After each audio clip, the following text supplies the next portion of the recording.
This is the 12th video in our series on topology. And in the most recent videos, we've talked about connected subsets, or maybe I should say connected subspaces of topological spaces. And today we're going to look at connected subspaces of the real numbers. And in order to do that, we need some sort of notion that occurs within the real numbers called the least upper bound. So let's look at that definition. So let's say we've got a subset A of the real numbers.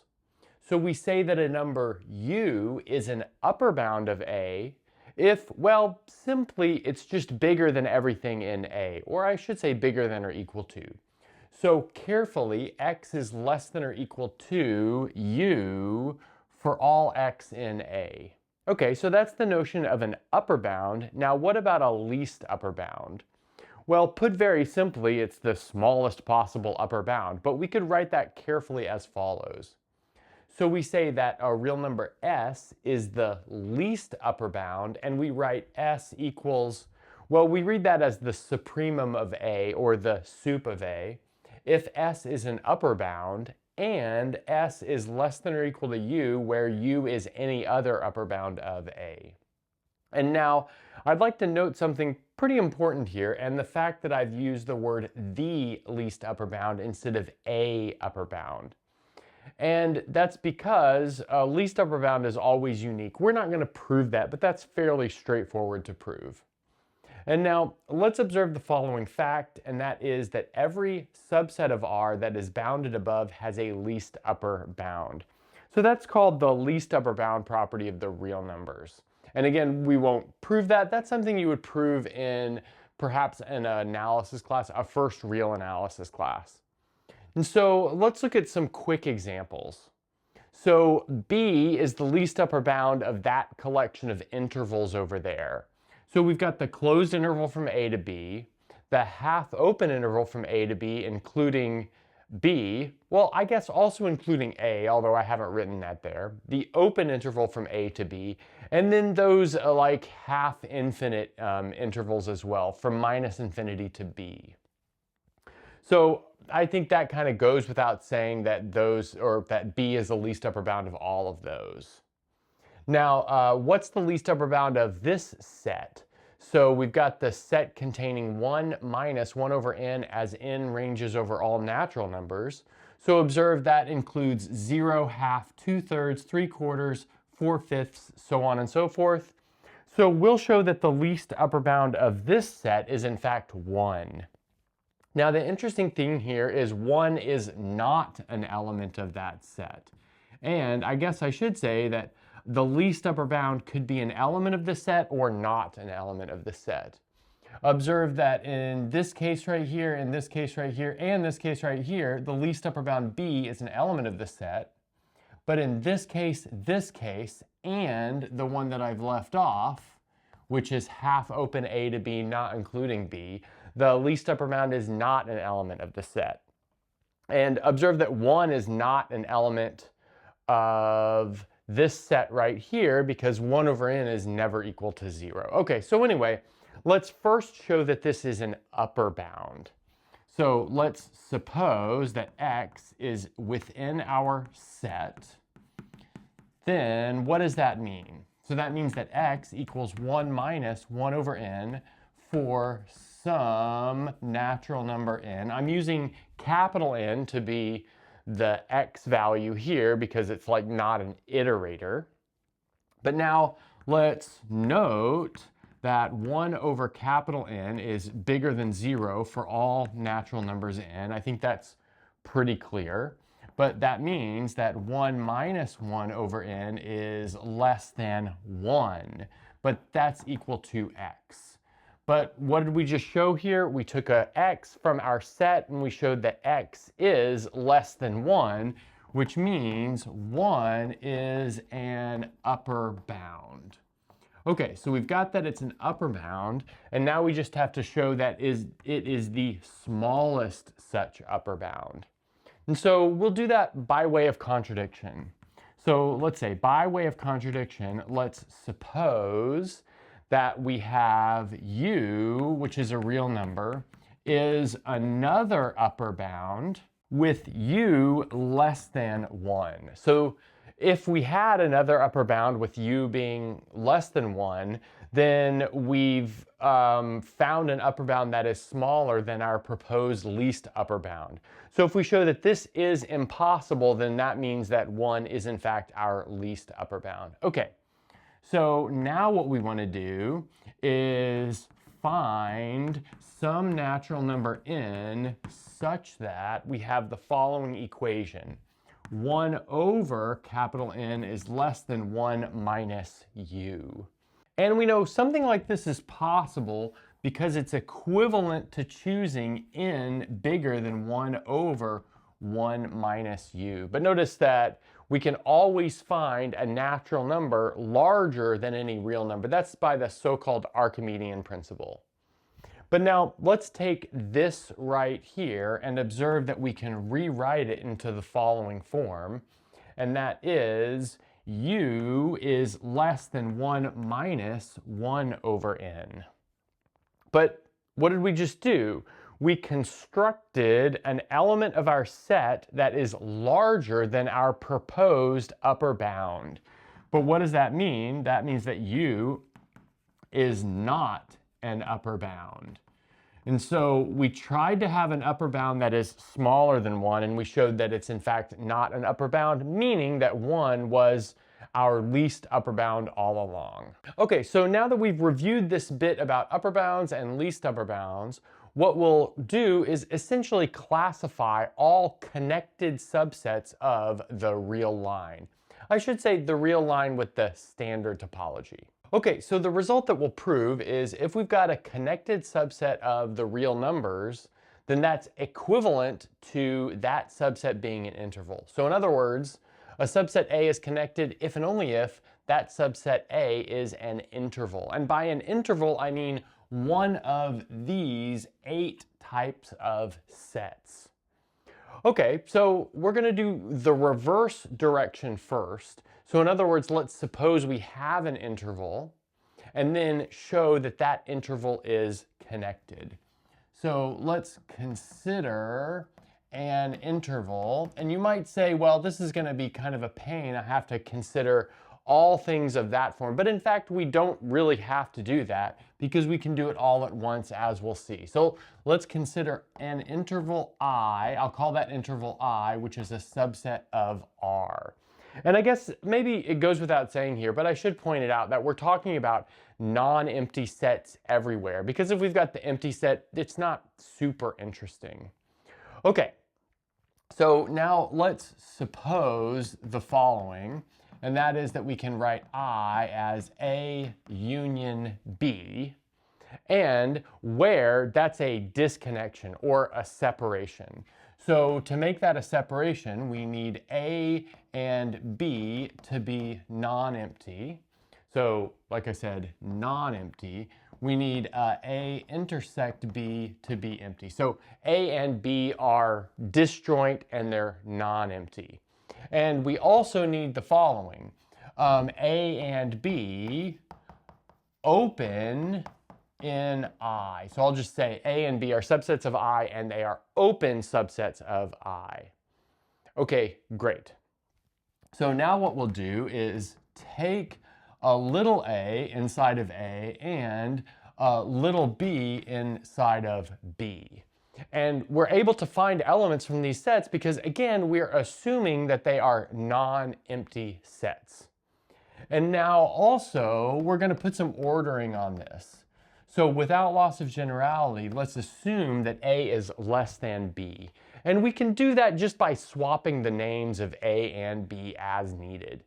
Because a priori, we don't know that every element of one set is less than or equal to every element of another set. So if that's the case and we've chosen the wrong names for A and B, we just swap those names as needed. Okay, great. And now we're going to use a property of intervals. And we're not going to prove this property of intervals, but this isn't just a property of intervals in the real line, it's a property of intervals in so-called linear continuums. And that is, if you've got two elements within an interval, then everything between those two elements is also inside of that interval. So again, like if you've got something like the interval from 0 to 5, well, we know that 1 and 2 are in that interval, but everything between 1 and 2 is also in that interval. So now we're going to do that using the fact that I is an interval, and we've got two elements from I. We've got A and B because A and B are open subsets of I. So we'll just write down the closed interval from A to B is a subset of I. And this is how we're able to work with all of those flavors of intervals at the same time by taking an arbitrary one and reducing it to this single closed interval case by using that interval property. Okay, great. Now let's observe the following. Since we know that I is the disjoint union of A and B, we know that AB, I should say the interval from A to B, can be written as also a disjoint union, and it's the following disjoint union. It's going to be A intersected with the interval from A to B, union B intersected with the interval from A to B. I think that's pretty clear that that's still disjoint. And that's still disjoint because the original components were disjoint. Now let's name these things a little bit just for ease of use. So let's perhaps name this set right here A naught, and we'll perhaps name this set right here B naught. And well, let's collect some information of A naught and B naught. So little a is in A naught, but that implies that A naught is non-empty. We also know that A naught is open in B naught, or sorry, not in B naught, in the interval from A to B. That's because, well, A was open in I, and then by the definition of the subspace topology, that's what it takes for A naught to be open in the interval from A to B. Then let's also notice that B is an element of B naught. But what does that tell us? That tells us that B naught is also non-empty. And then let's also know that B naught is open as a subset of AB, again, by the subspace topology. And then one more thing, and that is, well, I said this, but I'll just write it down as well. The intersection of A naught and B naught is empty. So that means, what do we have?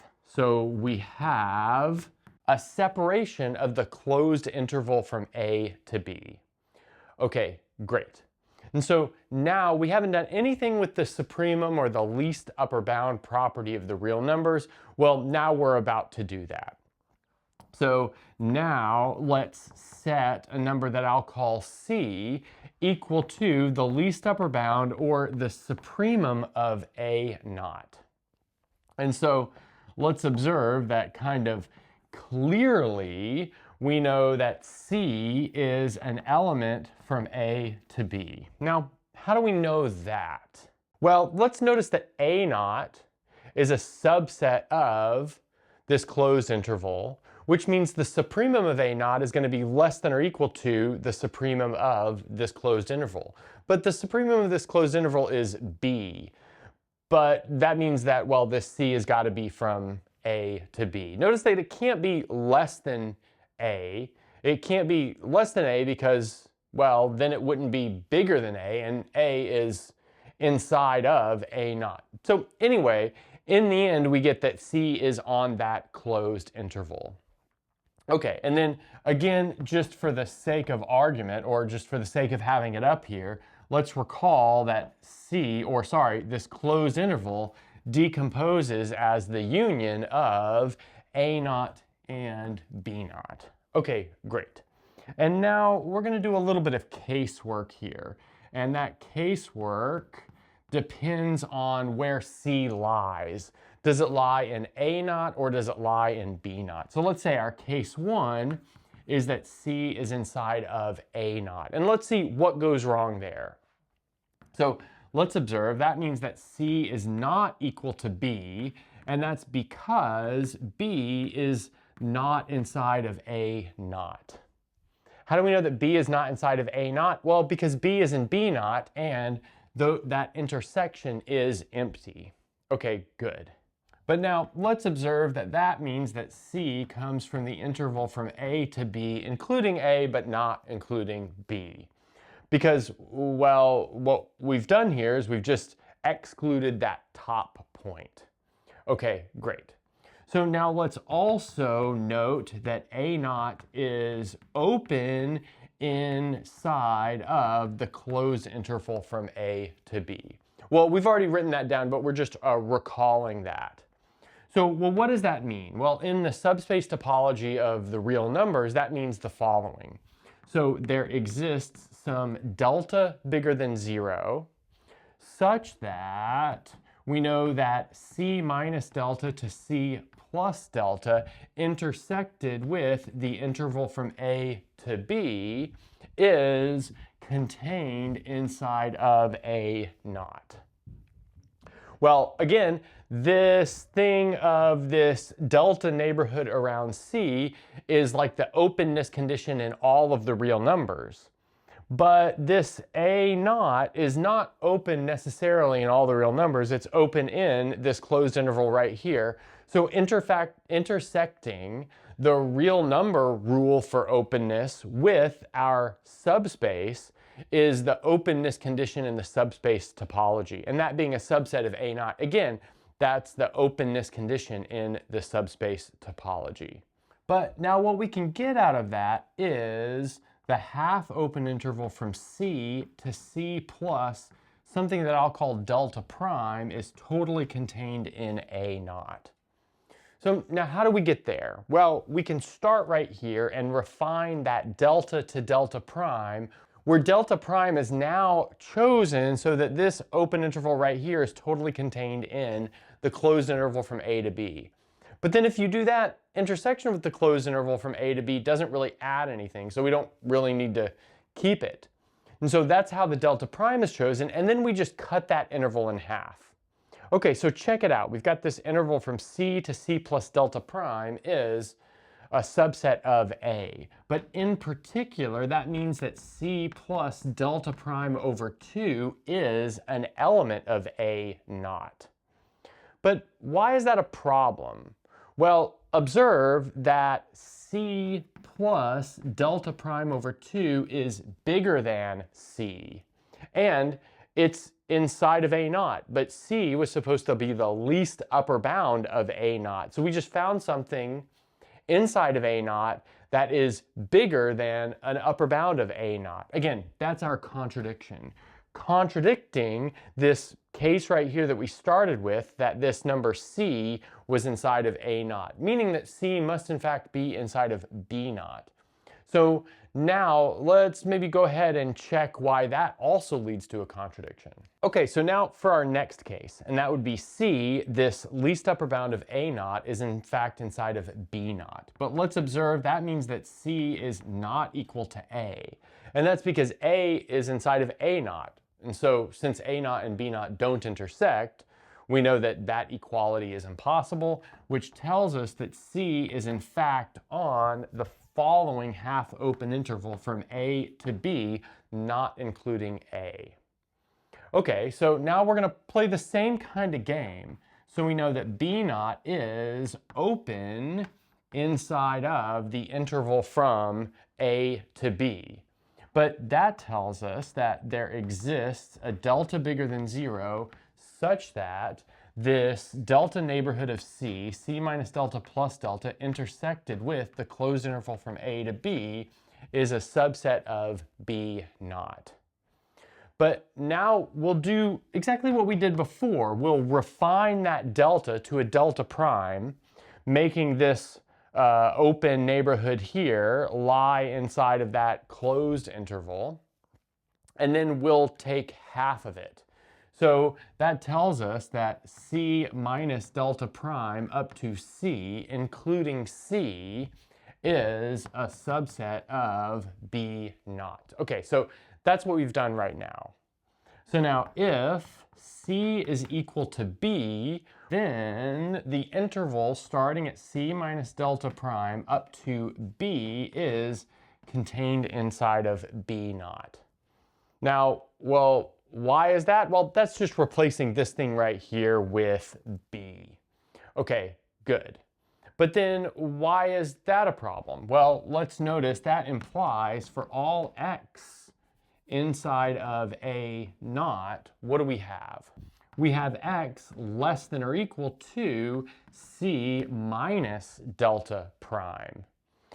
But C minus delta prime is strictly less than C. So what did we do? We just found a smaller upper bound to our least upper bound. But that's a contradiction of the fact that C was the least upper bound. And so, well, what do we get out of that? So that means that C cannot be equal to B, but that means that C is strictly less than B, just given the fact that B is the biggest thing around in this case. But now let's also note the following. So C is an upper bound of A naught, but that means the interval from C to B intersected with A naught must be empty.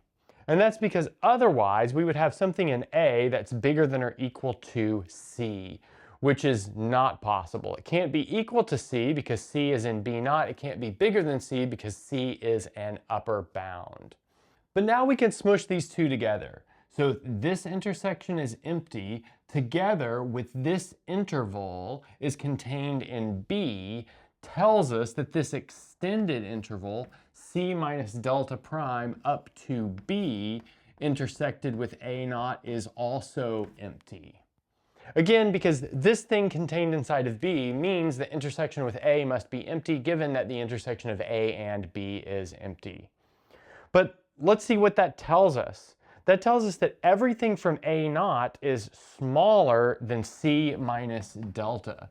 So let's write that down. So for all x in A naught, x is less than C minus our delta prime. But that contradicts the upper boundedness of C, or the fact that C is an upper bound of A naught. Again, that's our contradiction. So we reached a contradiction in both of these cases, where the cases were where C lives. So what did that mean we contradicted? Well, that contradicted this supposition up here that we had a separation of an interval in the first place. So that means we must not be able to get a separation of an interval, meaning intervals are always connected. Okay, so that finishes the proof of this direction. Now let's do the proof of the other direction. Okay, now we're ready to prove the reverse direction, which says that if A is connected, then A is an interval, but we'll do this by the contrapositive. So let's suppose that Y is a subset of R is not an interval. So now we're going to use that interval property that we used before. So that tells us that there exists A and B inside of Y, and C not inside of Y with A less than C less than B. So again, everything with the interval will have this interval property that everything between 2 points in the interval is also in the interval. So if you're not an interval, then you do not have that interval property. But now we can essentially be done with it because we can form a separation very quickly. So let's observe that Y can be written as the intersection of Y with the interval from -infinity to C, and then unioned with the intersection of Y with the interval from C to infinity. So now let's observe that these two are most definitely disjoint. Notice they're both open in Y. They're both open in Y because they're intersections of things that are open in R with our subspace Y. They also give us everything in Y, and that's because C is not in Y. And I guess one more thing is that they're non-empty because A is in this first one pretty clearly, and B is in this second one. So anyway, we've got a separation of Y, meaning that Y is not connected. but that's exactly what the contrapositive would have us prove, meaning that we finished the proof of this theorem. Now I want to look at a little application of the things we've talked about regarding connectedness. And that is, what types of intervals are homeomorphic and what types aren't. So what do I mean by homeomorphic? Well, there's a bijection between these intervals, and not only is there a bijection between them, but it must be continuous and its inverse is continuous in the topological sense. And this is all over the standard topology on R. So the open interval from 0 to 1 is isomorphic to, or I should say homeomorphic to, the open interval from A to B, which is homeomorphic to the open interval from 0 to infinity, which is homeomorphic to the open interval from minus infinity to 0, which is all homeomorphic to the whole real numbers. Then you have a similar result for totally closed intervals, so that would be from 0, 1 to A, B, but that's not homeomorphic to the other ones. Then I guess I should just say this immediately, and that is that all possible homeomorphisms or lack of homeomorphisms are not indicated on the board, but you can probably guess the rest of them by what we see here. Okay, then the open interval from 0 to 1 is not homeomorphic to the closed interval from 0 to 1. If you've got a half open interval and a totally closed interval, they're not homeomorphic. And the half open interval is not homeomorphic to the open interval. So let's look at a couple of these homeomorphisms first. So 0, 1 to AB is homeomorphic via the simple linear function which takes x to b minus a times x plus a. And well, you can see the picture here just via this line. So notice that everything between 0 and 1 via this picture gets mapped to everything between A and B. Okay, so I don't really think we need to talk so much about that. And then 0, 1 is homeomorphic to 0 to infinity via the following picture. So we've got x going to x over 1 minus x. And here we've got everything between 0 and 1 being mapped to everything up that y-axis pretty clearly. And then R is homeomorphic to 0, 1 via the map that takes x to 1/2 plus 1 over pi times arc tan x. And the idea here is we take everything on the real line like this right here, and that's going to map everything to, well, that interval from 0 to 1 just via the graphical picture there. Okay, so now that we've seen some of these homeomorphisms, let's look at a couple of proofs of why these things are not homeomorphic. And the first one we'll be showing this open interval from 0 to 1 is not homeomorphic to the half open interval from 0 to 1, including 0. And we're going to do this by way of contradiction. So by way of contradiction, let's suppose that f goes from this half open interval to the open interval, and we'll say that it is a homeomorphism,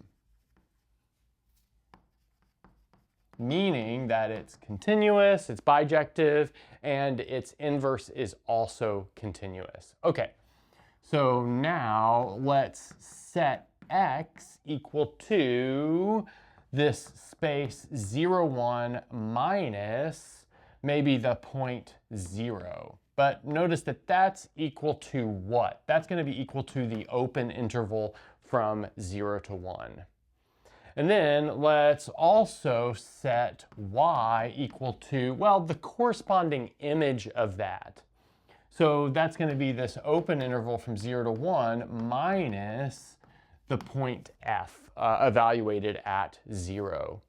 But let's observe that f evaluated at 0 is going to be between 0 and 1 necessarily. Let's set that equal to b. So that means that we have y is equal to what? Well, it's going to be equal to the interval from 0 to b union the interval from b to 1. Now, the important thing here to note is the following, and that is that our new x is connected. And, well, our new x is kind of obviously connected because it's this open interval, whereas our new y is not connected. And, well, it's not connected because, well, we've just constructed this separation of y. Let's also note the following. So also we have f restricted to x is continuous.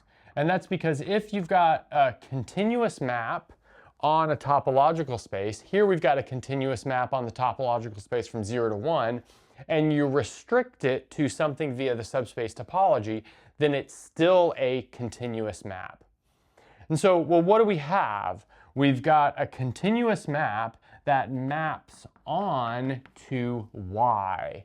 But the fact that x started off as connected, and we know that continuous images of connected topological spaces are connected, that tells us that y is also connected. So it's simultaneously connected and not connected, meaning that it was impossible to get this homeomorphism in the first place.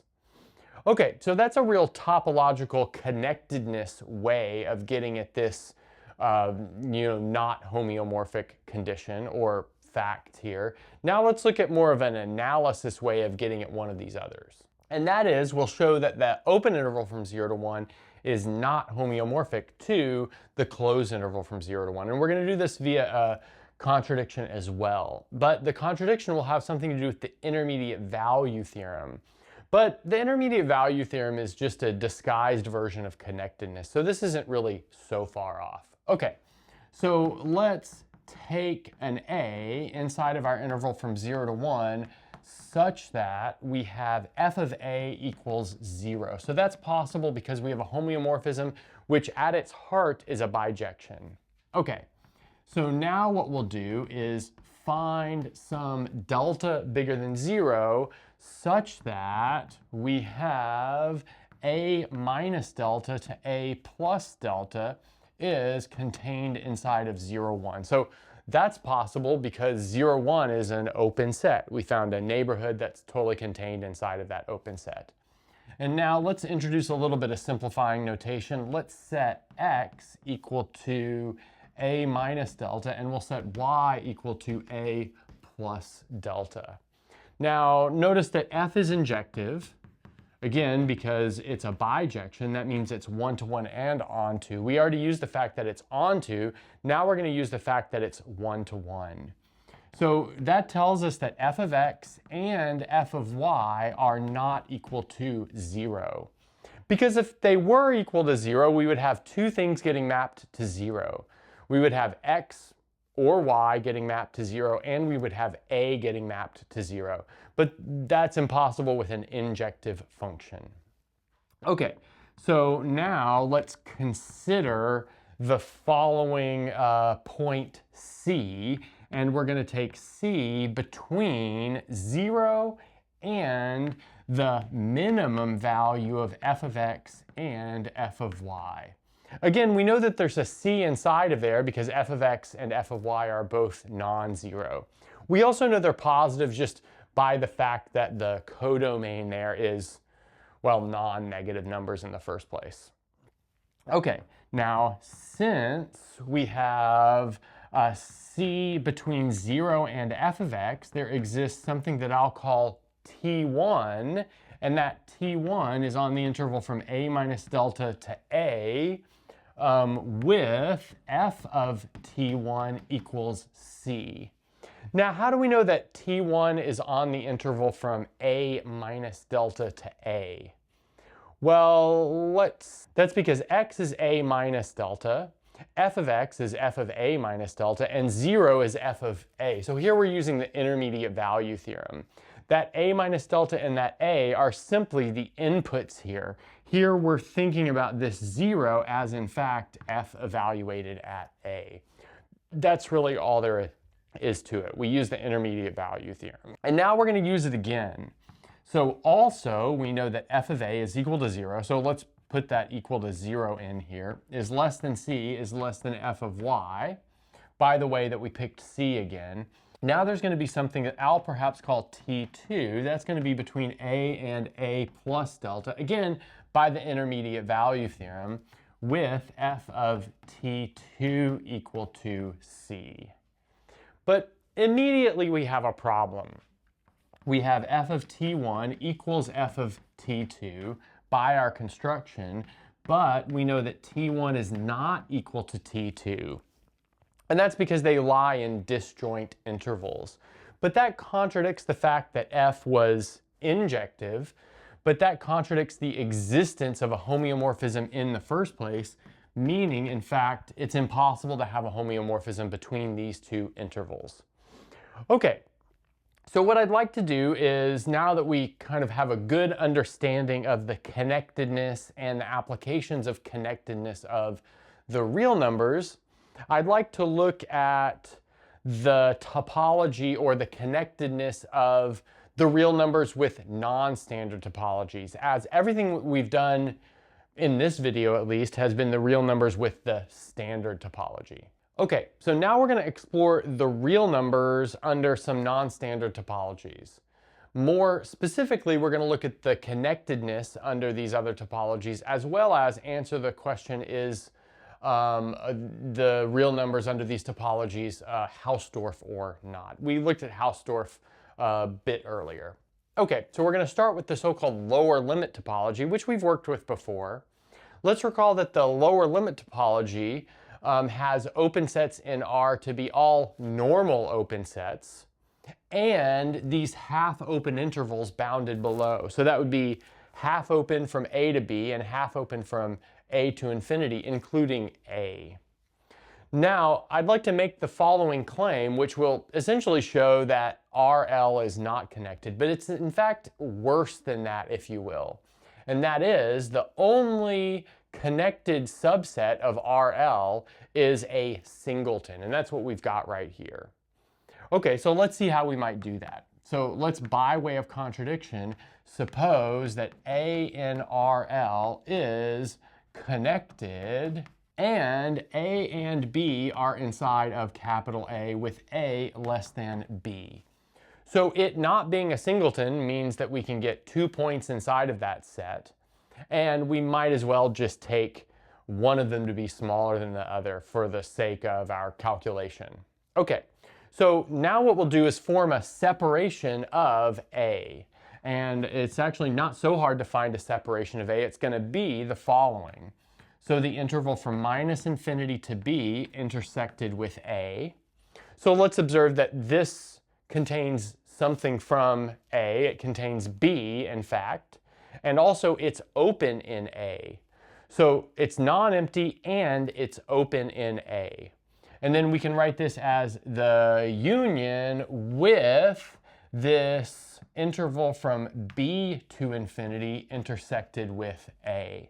Now let's observe that little a is inside of this side, and this side is also open. And that's because it's the intersection of A with an open set in this topology. So let's see, we've exhibited A as the union of two open sets that are non-empty.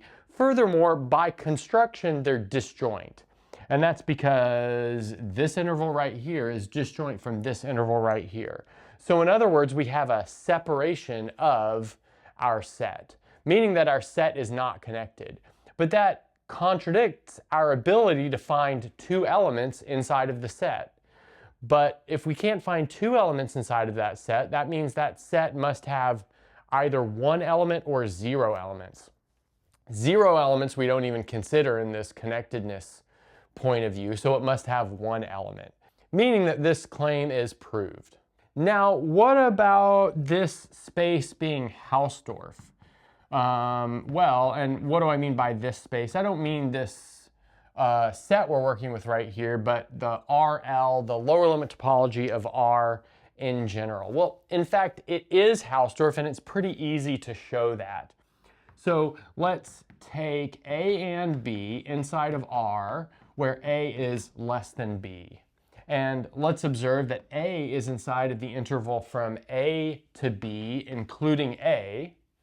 And then B is inside of the interval B to infinity, including B.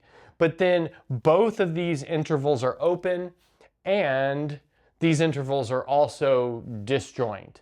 But that's exactly what we needed for this thing to be Hausdorff.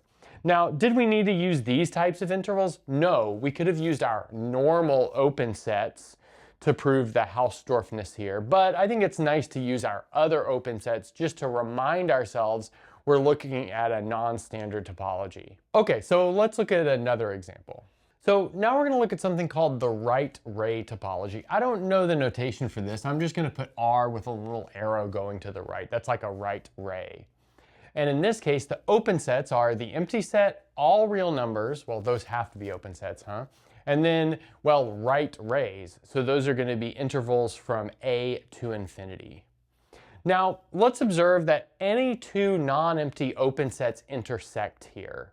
And I'm just going to sketch a little way of seeing that immediately. We have A to infinity is one example of an open set. Intersected with B to infinity is another example of an open set. But notice that that's going to be equal to the maximum of A and B to infinity, which is clearly non-empty. So that means that, well, the intersection is non-empty. But that tells us that the right ray topology for R gives us a connected space. Because if we tried to find a separation, well, it would be impossible because we can't find any two open sets that do not intersect. Now, is this thing Hausdorff? Well, in fact, this is not Hausdorff for essentially the same kind of reason. So if we've got A and B in R with A less than B, then any open set with A will contain the following, and that is the interval from A minus delta for some delta up to infinity. I think that's pretty clear, but notice that B is necessarily in there because B is bigger than A. But that means that we couldn't get A and B away from each other in different open sets, meaning that we did not have a Hausdorff space here. Okay, so notice in our last two examples, we saw something that was connected but not Hausdorff here. And we saw something that was not connected but Hausdorff in our previous example. So you can think about connectedness and Hausdorffness as like two different measures of the connection status of a topological space. And in fact, they are measuring two different things as we have examples of one being, well, one of the properties, but not the other. Okay, so now I'm going to leave you with some exercises. Okay, so I've got two exercises for you. One is to prove that the half-open interval from 0 to 1 is not homeomorphic to the closed interval from 0 to 1. Next, let's show that if we've got a connected topological subspace y of x, then the closure of y in x is also connected. And then we can follow that up with an interesting question, and that is, can you find a separated space V where the closure of V is connected? And that's a good place to stop.